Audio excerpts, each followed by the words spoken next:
Plato's version of Parmenides, not the person Parmenides, but Plato's Parmenides. Did I bring my book? I actually did. I have the super huge, thick, overly sized collected dialogues edited by Edith Hamilton and Hamilton Kane. What is that? I can't even read it. Oh, Kames, right? So probably spelled it wrong, but yeah, I got the really, and it's all marked up. Plato's a ton of fun to read, right? So I really sort of labored over that text for not just Parmenides, but a lot of the vast majority of Plato's works for maybe 2 or 3 years.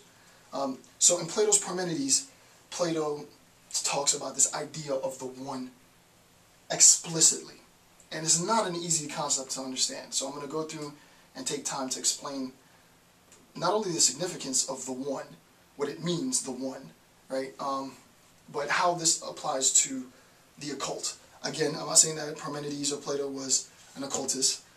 We know that Pythagoras had a cult, right? There was a Pythagorean cult, numerological cult. And I mean, that's well known. But what I am saying is that the concept of the one is seminal to both the left-hand path and right-hand path occult practitioners, right? And again, I mean, this is not new. What I am contributing, however, is a new interpretation of where this one comes from. Other people have different ideas of where the one comes from.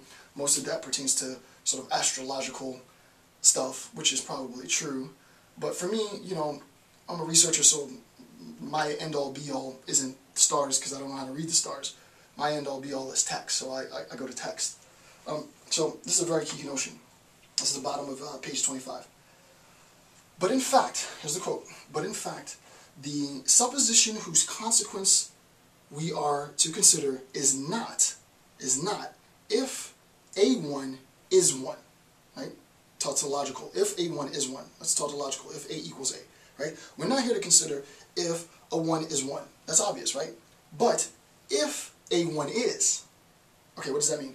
We're not here to consider if A1 is 1, right? If A equals A, we're not here to say if A1 is 1, because that's tautological. It's obviously true, right?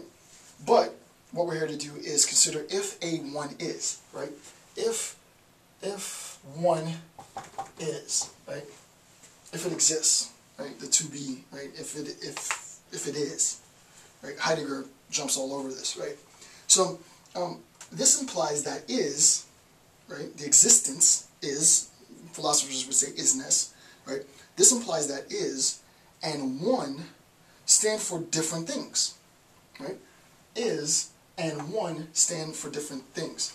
Is the instantiation, and I don't want to get into it too deep, but for those of you who know Heidegger, you'll understand this, right?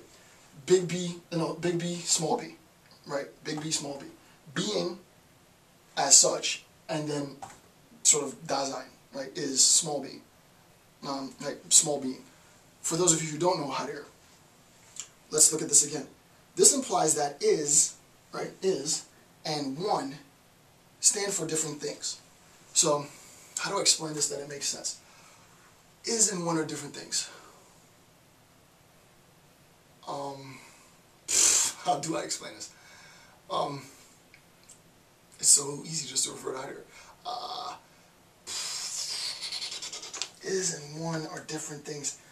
To say that something exists, as we saw before, the distinction between potential existence and actual existence, and that we can sort of pull potential existence into actual existence. It's obviously the case that to say that the potential existence, this is good, right? To say that the potential existence of the 50-foot woman is the same as the actual existence of the 50-foot woman is obviously false, right? The concept, the notion of the potential existence of the 50-foot woman that is prior to her actual existence is far more generalized than the actual specific is-ness of the 50-foot woman, right? Though they are inextricably bound, meaning you couldn't have the actual existence without the potential existence, it's not the same thing to say that the potential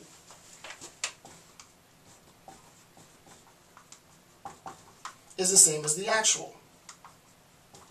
right? That's basically Heidegger. That's basically what's being said, right? Like being with a big B is the potential manifest, right? Plato in the Parmenides, I didn't cite it, but he talks about a sail, and he says, imagine this huge sail as one massive structure on a boat, and imagine that there's a whole bunch of people laying on the deck, and you were to cover all of those people with the sail. And imagine that the sail's on my head, a part of the sail's on my head. Do I say that all of the sail is on my head, or just a part of the sail is on my head? And he goes back and forth. Well, if it's just a part, then how do you know it's a whole? If it's all of the whole, then how is it that it accounts for the fact that other people, blah, blah, blah, blah, blah. Philosophers go on forever. The point is, to make it simple, is that the potential existence of a thing isn't the same as the thing itself, right?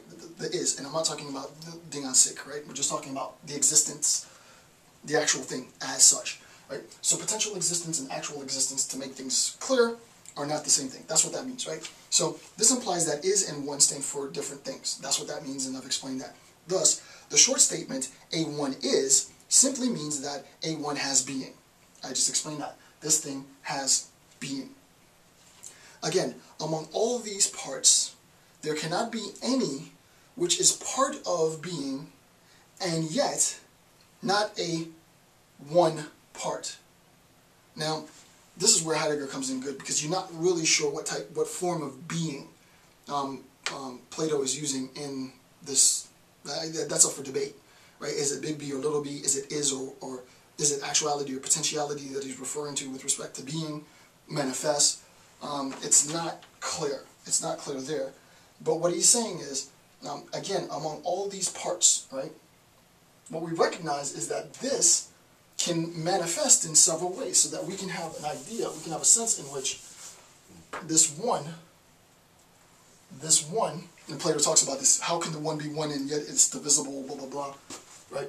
But this one can be segmented, right? So that if part of the sail is covering me and part of the sail is covering you, then we recognize that both of us share or participate in the oneness of this thing, right? So that we are, this is properly an instantiate. This is probably an instantiation, right? We're instantiating a part, right? Some, right? We're saying that some of this is blah blah blah blah blah. So in a group of all, some are blah blah blah blah blah, right? We recognize that some is obviously part of all, right? So that all is a larger, and I'm trying to be real super general here, right? All is a larger set than some, right? Just obviously. Okay, again, I'm going to explain how in the world this pertains to occultism in a second, right?